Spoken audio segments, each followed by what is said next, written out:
कि एक ऐसी महाशक्ति भी दुनिया में है जो सदियों से युगों से इन समस्याओं का निवारण करती आ रही। सबसे पहला है तुलसीदास जी का प्रसंग, गोस्वामी तुलसीदास जी की लेखनी वर्णानाम अर्थ संघानान रसानान छंदसामपि मंगला। दूसरा प्रसंग एक और जुड़ा है हनुमान जी के प्रिय मित्र शनिदेव से। शनि को ऐसे पकड़ा और देख रहे थे श्री हनुमान जी महाराज की आवाज आ रही है, हाय हाय हाय, मर गया।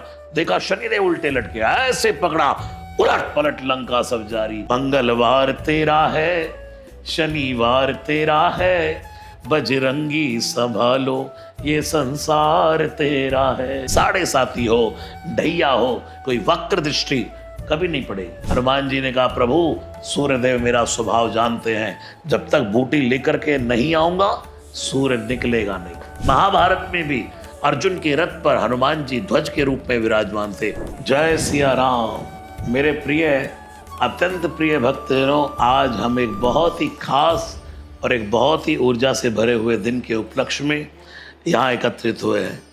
हनुमान जयंती पवन पुत्र का जन्म दिवस है। आज का ये वीडियो वो हर भक्त के लिए है जो फिलहाल किसी ना किसी चिंता में है। हो सकता है वो चिंता आपके करियर की हो, जॉब नहीं मिल रही, या जहाँ है वहाँ प्रमोशन अटका है, बॉस से नहीं बन रही।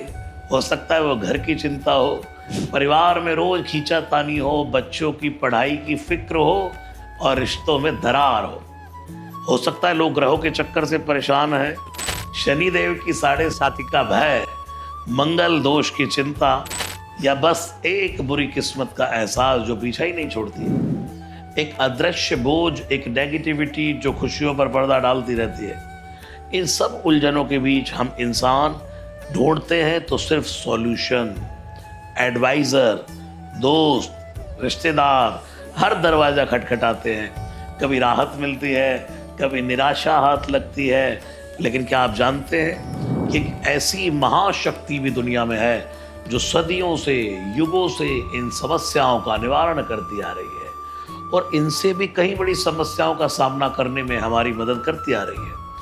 एक ऐसे कृपालु, दयालु, प्रॉब्लम सॉल्वर हैं जिनकी शरण में जाने से आधा संकट तो जाते ही खत्म हो जाता है, जिनका सिर्फ नाम स्मरण कर लेने से ही मन में एक अद्भुत हिम्मत आ जाती है। जी हाँ, वह है श्री अंजनी माता जी के लाल, केसरी नंदन, पवन पुत्र श्री बजरंग बली हनुमान। राम दूत अतुलित बल धामा, अतुलित बल धाम महेम शैलावते हम धनुजवन कृशानुम, ज्ञानी नामाग्रगण्यम सकल गुण निधानम, वानराणामधीशम रघुपति प्रिय भक्तम वात जातम नमामि। रामदूत अतुलित बल धामा। ऐसे हनुमान जी का साथ जिसके साथ हो उसको बताइए ना डरने की क्या बात है। चलिए आज हम जानेंगे कि हनुमान जी की ऐसी कहानियां जिसके आगे उनकी हिम्मत, उनकी संकट मिटाने की शक्ति और एक एहसास का सदा ही अनुभव होता रहता है। उनकी कृपा पाने और धन्यवाद करने की विधियां और उनके पीछे की कहानियां, हनुमान जी के कुछ ऐसे घर जहां जाकर के हम उनका आशीर्वाद प्राप्त कर सकते हैं। तो चलिए शुरू करते हैं। सबसे पहले जानते हैं कि हनुमान जी को हर मुश्किल में सबसे पहले क्यों याद किया जाता है। आप सभी जानते हैं मेरे भाई बहन, संकट मोचन यानी प्रॉब्लम सॉल्वर। सब प्रॉब्लम्स का एक ही निवारण है, और देवता चित्त न धरई, हनुमत से सर्व सुख करई, संकट कटे मिटे सब पीरा, जो सुमिरै हनुमत बल वीरा, को नहीं जानत है जग में कभी संकट मोचन नाम त्याग। उनका पूरा जीवन इस बात का प्रमाण है कि वह अपने भक्तों को कभी निराश नहीं करते, कभी अकेला नहीं छोड़ते। जब दुनिया के सारे रास्ते बंद हो जाते हैं तो वहाँ से एक रास्ता शुरू होता है जिसको कहते हैं बजरंग बली का रास्ता। तो आइए इस रूप को कुछ प्रसंगों के माध्यम से और भी गहराई से हम समझने की कोशिश करते हैं। सबसे पहला है तुलसीदास जी का प्रसंग, गोस्वामी तुलसीदास जी की लेखनी वर्णानाम अर्थ संघानान रसानान छंदसामपि मंगलानां च कर्तारौ वंदे वाणी विनायको। तुलसीदास जी है तुलसी हुलसी के भूषण, कवि न हो नहीं चतुर कहाओ। तुलसीदास जी जैसा कवि कौन है जिनकी लेखनी से माँ सरस्वती ने रामायण को सरल भाषा में उतार दिया। सबसे पहले तुलसीदास जी ने गणेश जी की वंदना नहीं की, माँ सरस्वती की वंदना की है। वर्णानामर्थ संघानां रसानां छंदसामपि मंगलानांच कर्तारौ वंदे वाणी विनायको। सरस्वती की आराधना इसलिए उन्होंने कहा कि जब सरस्वती मुख में होगी तभी तो गणेश जी की आराधना होगी। इसलिए ऐसी सरस्वती से युक्त रामचरितमानस का ग्रंथ एक ऐसे समय में असाध्य रोगों से त्रस्त उनका मन, उनका शरीर जब दोनों जवाब दे गए, पीड़ा इतनी भयंकर थी कि वो राम नाम ले भी नहीं पा रहे थे। दुनिया से बड़े बड़े राज वैद्य आए, क्योंकि तुलसीदास जी का एक बहुत बड़ा औरा था, पर कोई औषधि काम ना आई। तुलसीदास जी को लगा कि उनका अंत समीप है। उस निराशा के क्षण में उनके अंतर मन ने अपने इष्ट हनुमान जी को पुकारा, और फिर वो जो हुआ किसी चमत्कार से कम नहीं था। एक दिन एक तेजस्वी अनजान वैद्य उनकी कुटिया में आए। उनकी आंखों में अजीब सी करुणा भरी थी। जिन्होंने तुलसीदास जी को देखा और उनकी नाड़ी देख करके कुछ जड़ी बूटियां दी और आशीर्वाद दे करके चले गए। देखते ही देखते तुलसीदास जी की पीड़ा एकदम कम होने लगी। शरीर में न जाने कहाँ से शक्ति आने लगी और कुछ दिनों में ही वह पूर्ण स्वस्थ हो गए। उन्हें समझ में आ गया कि वह वैद्य और कोई नहीं, सदगुरु वैद्य वचन विश्वासा, संयम यह न विषय के आशा, रघुपति भगति सजीवनि मोरी। वह वैद्य और कोई नहीं, श्री हनुमान जी ही है। इस घटना ने सिर्फ उनको जीवन दान ही नहीं दिया, बल्कि उनकी भक्ति को और दृढ़ किया। इसके बाद उनके शरीर में एक बार भयंकर पीड़ा हुई, बाहु पीड़ा। तब उन्होंने हनुमान बाहुक जैसे स्तोत्र की रचना की। दूसरा प्रसंग एक और जुड़ा है हनुमान जी के प्रिय मित्र शनिदेव से। न्याय के देवता, कर्म फलदाता शनिदेव, उनसे तो देवता भी थोड़ा संभल कर रहते, लेकिन अहंकारी रावण ने उन्हें भी अपने बल से लंका में बंदी बना लिया था। इमेजिन कीजिए, जो ग्रह पूरी दुनिया की गति को प्रभावित कर दे वो स्वयं बंधन में थे। शनिदेव की इस कैद से सृष्टि का संतुलन बिगड़ रहा था। तब राम काज के लिए लंका गए हनुमान जी ने यह धर्म देखा, और गोस्वामी जी ने एक चौपाई लिखी है, उलट पलट लंका सब जारी। इसका अर्थ यह है कि शनि को ऐसे पकड़ा और देख रहे थे श्री हनुमान जी महाराज की आवाज आ रही है, हाय हाय हाय मर गया। देखा शनिदेव उल्टे लटके, ऐसे पकड़ा, उलट पलट लंका सब जारी। तो ऐसे श्री हनुमान जी ने शनिदेव को उस कारागार से मुक्त कराया। जो किसी पर सहज प्रसन्न हो जाए, हनुमान जी के इस उपकार से इतने प्रभावित हुए वो शनिदेव, और उन्होंने वचन दिया, मंगलवार तेरा है, शनिवार तेरा है, बजरंगी संभालो ये संसार तेरा है। हे कपिश्रेष्ठ, आज से जो भी आपका सच्चा भक्त होगा, जिस पर भी आपकी कृपा होगी, उस पर मेरे या मेरे किसी भी प्रभाव की साढ़े साथी हो, ढैया हो, कोई वक्र दृष्टि कभी नहीं पड़ेगी। मैं सदैव उसका कल्याण करूंगा। क्या आप शनि की दशा से या किसी और ग्रह से नेगेटिव इन्फ्लुएंस से डरते हैं? क्या बुरी नज़र, टोने टोटके या किसी अनजान भय ने आपको जकड़ रखा है? हनुमान चालीसा का नियमित पाठ कीजिए और हनुमान जी की शरणागति ग्रहण कर लीजिए। बस आपके लिए शनिदेव सहित सभी अनिष्ट ग्रहों और नकारात्मक शक्तियों से एक अद्भुत सुरक्षा कवच का निर्माण करती है। जहाँ हनुमान जी रहते हैं वहाँ कोई नेगेटिविटी नहीं रहती। दुनिया की सुप्रीम पावर अगर कोई है तो उनका नाम है हनुमान जी। इन्फ्लुएंस टिक नहीं सकता। और मेरा सबसे पसंदीदा प्रसंग है संजीवनी बूटी और लक्ष्मण जी से जुड़ा हुआ। ये प्रसंग हम सब ने सुना है, पर इसके प्रॉब्लम सॉल्विंग एस्पेक्ट को समझ के देखिए। प्रॉब्लम स्टेटमेंट क्या था? लक्ष्मण के प्राण संकट में है, इलाज के लिए सिर्फ एक बूटी है जो रात में लेकर के आनी है, और कहाँ लंका और कहाँ संजीवनी।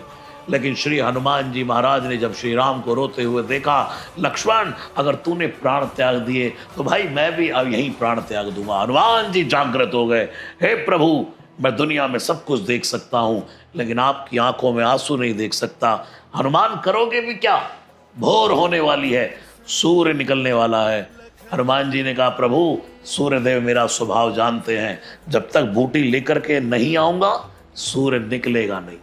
तो पर्वत अनजान, बूटी अनजान, और कोई होता तो शायद घबरा जाता। लेकिन जहाँ श्री राम भी विलाप कर रहे हो, वहाँ जिमि करुणा महावीर रस आई गए हनुमान।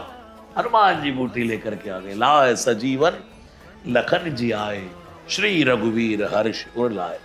लेकिन हनुमान जी पहले तो वायुपुत्र होने का एडवांटेज लिया, स्पीड। फिर जब द्रोणागिरी पर्वत पर बूटी पहचान में नहीं आई तो इंफॉर्मेशन गैप, तो उन्होंने एनालिसिस में टाइम वेस्ट नहीं किया, उन्होंने स्कोप ही बदल डाला, पूरा पर्वत ही उठा लिया। जो काम करते हैं थोक में करते हैं, रिटेल में करते ही नहीं। अगर स्पेसिफिक सॉल्यूशन नहीं मिल रहा तो पूरा रिसोर्स ही ले चलो, पूरा हॉस्पिटल उठा करके ले आए, एक तरीके से पूरा मेडिकल स्टोर लेकर के आ गए। ये उनकी क्विक थिंकिंग, रिसोर्सफुलनेस और कमिटमेंट को दर्शाता है। उन्होंने इम्पॉसिबल यानी कि दुर्गम काज जगत के जेते, सुगम अनुग्रह तुम रहते थे। उन्होंने इम्पॉसिबल डेडलाइन में मिशन अकम्प्लिश किया। आपकी लाइफ में कोई क्रिटिकल प्रोजेक्ट अटका है, डेडलाइन सिर पर है और सॉल्यूशन नज़र नहीं आ रहा, कोई लीगल बैटल है जिसमें रास्ता नहीं मिल रहा, रिलेशनशिप में डेडलॉक आ गया है, हनुमान जी से प्रेरणा लीजिए और उनकी कृपा की मांग करिए बस। क्योंकि जय जय जय हनुमान गोसाई, कृपा करो गुरुदेव की नाई। वो आपको बुद्धि देंगे, सही रास्ता सुझाएंगे, अनएक्सपेक्टेड रिसोर्सेज प्रोवाइड करेंगे और आपकी हिम्मत बनाए रखेंगे ताकि आप हर चैलेंज को पार कर सके। महाभारत में भी अर्जुन के रथ पर हनुमान जी ध्वज के रूप में विराजमान थे। इसलिए मैं कहता रहता हूँ, अर्जुन के मोह का तो बहाना था, भगवान श्री कृष्ण को गीता तो हनुमान जी को सुनाना था। बड़े बड़े अस्त्र शस्त्र उस रथ पर बेअसर हो जाते थे जिसके ऊपर कभी ध्वज बन करके हनुमान जी विराजमान है। ये भी उनके रक्षक और संकट मोचन रूप का एक प्रतीक है। वो अदृश्य रूप से अपने भक्तों की रक्षा करते हैं। तो आप कहेंगे महाराज जी, चाहे वो प्लेनेटरी प्रॉब्लम्स हो या कॉम्प्लेक्स चैलेंज हो, हनुमान जी हर तरह से संकट को मोचने में सक्षम है। वो सिर्फ बलवान नहीं, अत्यंत बुद्धिमान, रिसोर्सफुल और अपने भक्तों के प्रति अत्यंत दयालु भी है। कौन है श्री हनुमान जी जैसा दयालु? उनकी शरण में जाने वाला भक्त कभी हाथ लौटता है? नहीं, क्योंकि वो अष्ट सिद्धि नवनिधि के दाता है। अब बात करते हैं हनुमान जी से रिलेटेड विधियों की, कि क्या है, इन्हें क्यों किया जाता है। तो आपने नोटिस किया होगा कि हनुमान जी को यूजुअली लोग तब याद करते हैं या तो जब उनको डर लग रहा हो या जब कोई मन्नत मांगनी हो, क्योंकि संकट के समय हमेशा सबसे पहले अगर कोई याद आता है तो संकट मोचन हनुमान जी ही याद आते हैं। और ये मांगने और देने की विधियों की तरीकों के बारे में अब हम जानेंगे। सबसे पहले तो बात करते हैं श्री हनुमान चालीसा की। जो यह पढ़े हनुमान चालीसा तो हो ये सिद्धिसा की गौरी सा। हे मेरे भाई बहन, ये एक ऐसा मंत्र है जो हर कोई हर समय बोल सकता है। हनुमान चालीसा कभी भी किसी भी समय किया जा सकता है। जब उनको भय के बादल ने घेर लिया हो या किसी को कोई ऐसा निर्णय ना मिल रहा हो जिससे उनको बहुत सारे सहारे की ज़रूरत हो। बहुत सारे जो भक्त हैं मुझे बताते हैं कि महाराज जी रात को एक बुरा सपना आया, फिर हनुमान चालीसा पढ़ी तो एकदम राहत मिली। रात को देर रात अकेले गाड़ी चला रहे हो, एक शहर से दूसरे शहर जा रहे हो, पूरी रात हनुमान चालीसा बोलते बोलते गए, बिना रुकावट बिना परेशानी अपनी मंजिल तक पहुंच गए। देखिए, हनुमान चालीसा को हम जब भी बोलते हैं, खासकर 108 बार, जो शतबार पाठ कर कोई, इस मंत्र से एक अत्यंत पॉजिटिव एनर्जी की फील्ड क्रिएट हो जाती है। और यही पॉजिटिव एनर्जी एक सुरक्षा का चक्र है। हमारे घर के आसपास हमारी रक्षा करती है ये एनर्जी। इस अनुष्ठान के बाद भक्त अक्सर एक अद्भुत शांति, निर्भयता, फियरलेसनेस और एक स्ट्रॉन्ग सेंस और प्रोटेक्शन महसूस करता है। बड़े से बड़ा संकट भी छोटा लगने लग जाता है। अगर समस्या बड़ी हो, लंबे समय से चली आ रही हो, या जब आपको लगे कि आप चारों तरफ से नेगेटिविटी या दुश्मनों से घिर गए हैं, तब ये महाअनुष्ठान करने की सलाह दी जाती है। दूसरी विधि उन सबके लिए है जिसपे शनिदेव की दृष्टि फिलहाल है, जो शनि दोष साढ़े साती ढैया महादशा से जो गुजर रहे हैं, जो यही चाह रहे हैं कि कैसे शनिदेव को प्रसन्न किया जाए। अब अगर किसी को दोस्त बनाना है, या तो आप उनको इम्प्रेस कर सकते हैं या उनके दोस्त को इम्प्रेस करके उन तक पहुंच सकते हैं। सही है ना? तो शनिदेव तक पहुंचने के कई तरीकों में से एक बहुत बड़ा माध्यम है हनुमान जी। हनुमान जी को शनिदेव का परम मित्र माना जाता है।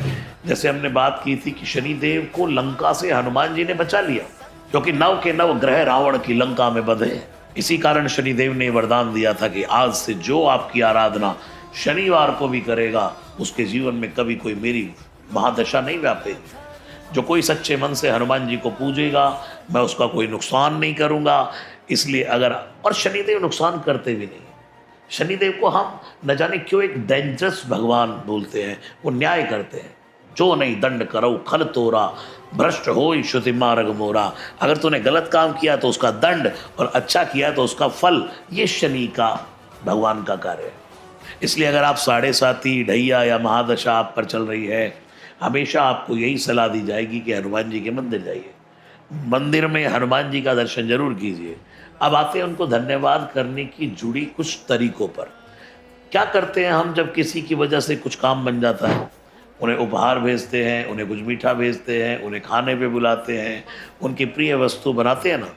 उसी तरह हनुमान जी को प्रसन्न करने, उनके धन्यवाद करने के लिए उनकी प्रिय वस्तुओं के बारे में जानना बहुत ज़रूरी है।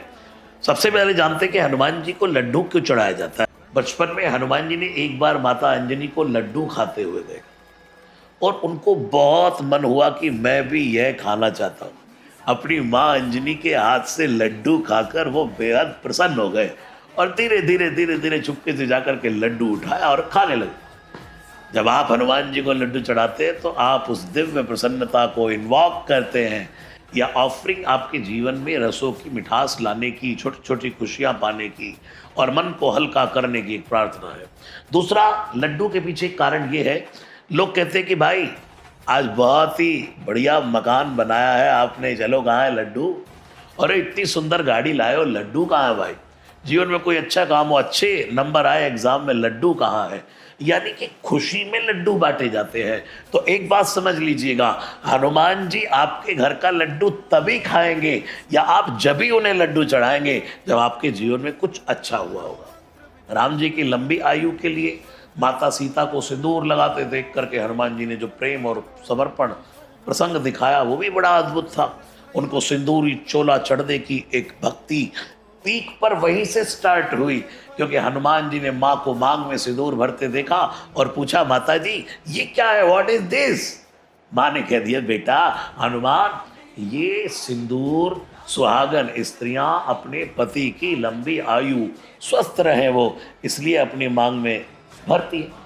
और सीता जी तो बिहार की थी ना, मैथिली, बिहार की तो परंपरा भी है, नाक से सिंदूर लगता ये पूरा भर के। अस अभिमान जाई जन भोरे, मैं सेवक रघुपति पति मोरे।